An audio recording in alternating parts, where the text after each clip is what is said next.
Ever find yourself staring at the garden in October, wondering if there's anything that you can actually grow?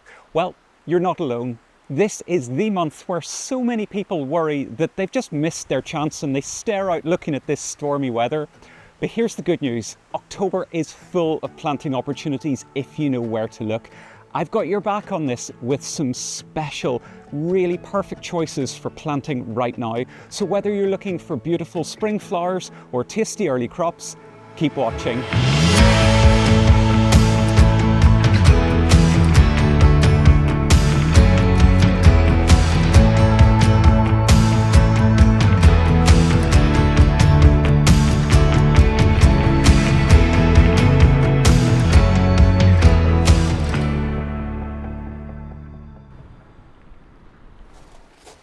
Oh, it is so wet and stormy today.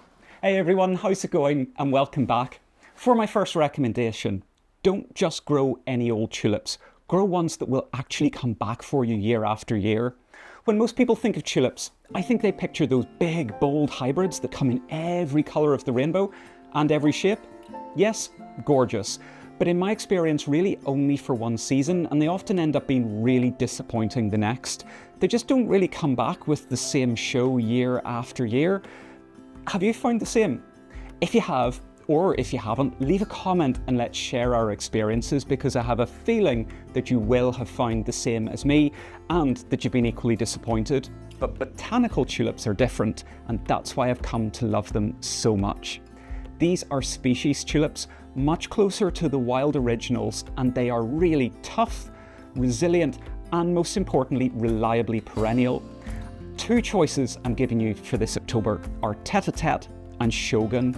Despite sounding like hybrids, these are actually small, robust cultivars bred from the species that naturalise well. Tete-a-Tete produces what looks like pillar box red, round, peony flowers in early spring. The plants are only about 15 to 20 centimetres tall, but the flowers are held really close to the surface of the soil, so they're perfect for little pots, rockeries, or in amongst the fronts of borders. Shogun, though, is a striking contrast. It's a little bit larger and has these vivid orange petals. It flowers a little bit later, so it'll extend your display. What makes these botanical tulips so brilliant, though, is their staying power. Plant them once in well-drained soil, ideally in sun or light shade, and they're going to come back year after year. Trust me, they really do. They don't need to be lifted like many hybrids, and in fact, they actually prefer to be left undisturbed. Over time, they're going to spread into clumps, giving you more flowers each season. But here's why I personally love them so much. Because they are so small, they're amazing for small gardens and containers. I grow mine in these tiny little terracotta pots. And that way, as soon as they're about to flower, I can move them somewhere where I can lift them and really appreciate them up close. Another bonus is their resilience. Because they are closer to the wild species, they can handle winters better than hybrids. They tend not to rot off in pots. I've found that the success rate is much higher, and they're better with that variable spring weather that we get. Their smaller size also means that they're less susceptible to wind damage. I just think they are the absolute go-to. They're going to reward you with reliable colour and an ever-expanding display, all from one single October planting. Did you know that I have a weekly email newsletter, and that if you're subscribed to it, you get exclusive access to my micro podcast? It's a 5-minute hit of gardening goodness that I make just for my email list subscribers. So if you're interested, then head across to niallgardens.com to sign up, and that's all you got to do. Right, back to those plants. Not just a fruit patch staple, a perfect guild plant too. Rhubarb is one of those plants that I think people just think of as old-fashioned, tucked in the corner of a vegetable garden. But actually, I want to champion it, and I want to champion it this month because it is so much more versatile, and October is a great month to plant it. This is a perennial, and that means that not only does it provide delicious harvests in spring, it also works perfectly as part of a fruit tree guild. A healthy rhubarb plant makes this big, dramatic statement with its large, crinkled leaves and thick, well, red or green stalks. It can reach about at least 90 centimetres across and wide, and these big leaves are more than just impressive. They act like a living mulch. They shade the soil around fruit trees, conserving moisture, suppressing weeds, and they also mulch back into the soil. And that's why rhubarb is such a useful companion in my guild garden system. It slots neatly under my apples and pear trees. It grows happily year after year with almost zero fuss. If you plant the crowns of rhubarb in October into nice, fertile, well-drained soil enriched with compost and manure, they're going to be very happy. They're going to sit quietly through the winter and then burst into growth as soon as spring arrives. Once established, rhubarb is tough and low maintenance. Just keep it weed-free in the first year and avoid pulling and harvesting the stalks until the plant has developed for a couple of years and it's nice and strong. But here's where you can supercharge it. One of rhubarb's real treats is forcing. That's where you cover it, the newly emerging plant, in the late winter with either a forcing jar, which I've got here, this thing, a dustbin or a large pot. You exclude the light and that encourages early tender growth.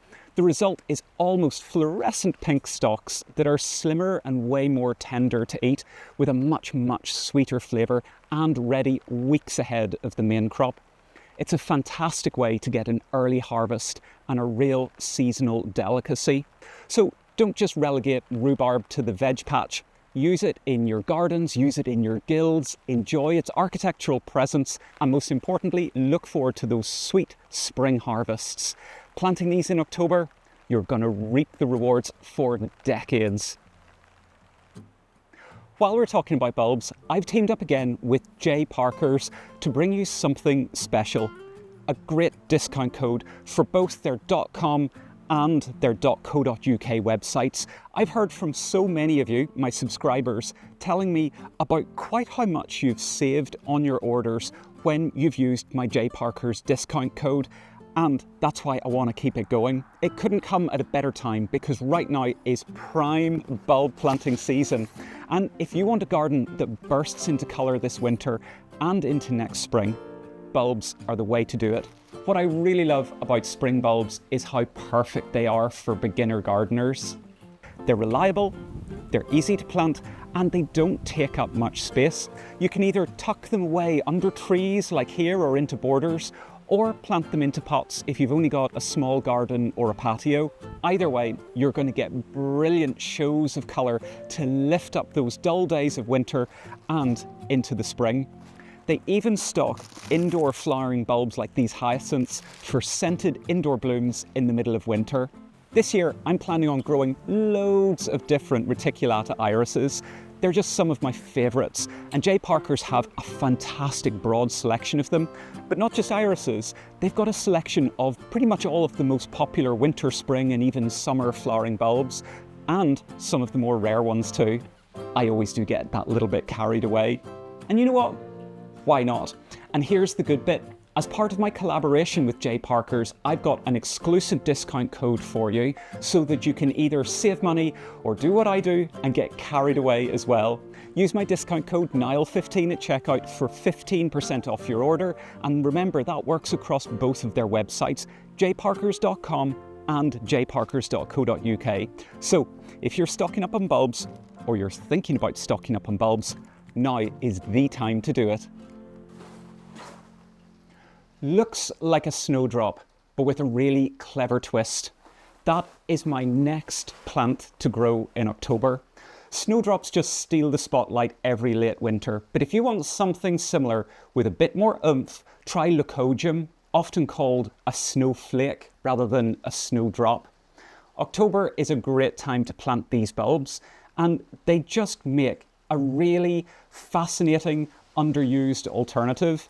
At first glance, Leucojum looks like a larger version of a snowdrop with the same white, nodding, bell-shaped flowers with a delicate green tip on each petal. But where snowdrops stay short at about 10 to 15 centimetres, Leucojums can grow to about 30 to 45 with multiple blooms per stem.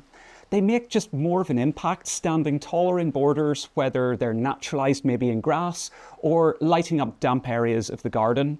There are two main types. Leucojum vernum, the spring snowflake, which flowers in early spring overlapping with daffodils, and then Leucojum aestivum, the summer snowflake. That follows in late spring, often blooming alongside things like alliums. Plant both and you're going to extend that pure white snowdrop look for months. But another bonus, Leucojum is less fussy than snowdrops. They tolerate heavier soils, even slightly damper conditions where snowdrops might just sulk a little bit. Once they're established, they really do naturalise beautifully, forming these beautiful, lovely little clumps that return reliably year after year. Each plant grows in little, I suppose, grassy-like tufts with strap-like leaves, and the flowers rise above them in loose clusters. In the right spot, they'll look like drifting white lanterns nodding in the breeze. For best results, plant the bulbs now in October, about 10 centimetres deep in groups of 3 or more. Choose semi-shade, ideally under deciduous trees, or at the edge of borders, or in meadow-style lawns. They're also good pollinator plants, attracting early bees and pollinators to their nectar-rich blooms. So if you love snowdrops, but want something a little bit different, a little bit taller, longer lasting, and actually sometimes easier to grow, Leucojum is the answer. And best of all, it's one of those plants that makes people stop and ask you, what is that? I love that when you can have something in the garden that's that little bit different, a talking point. So October is the perfect time to get some snowflakes or Leucojum started. That's 3 brilliant plants to get growing this October. Tulips that are going to return year after year reliably, rhubarb that feeds both you and your fruit tree guilds, and Leucojum, the snowdrop's bigger cousin. Planting now sets the stage for colour, harvest and structure next season. And if you want more inspiration for the months ahead, there's a video on screen right now that's going to be just perfect for this time of year. So go and check it out next. And until next time, see you later.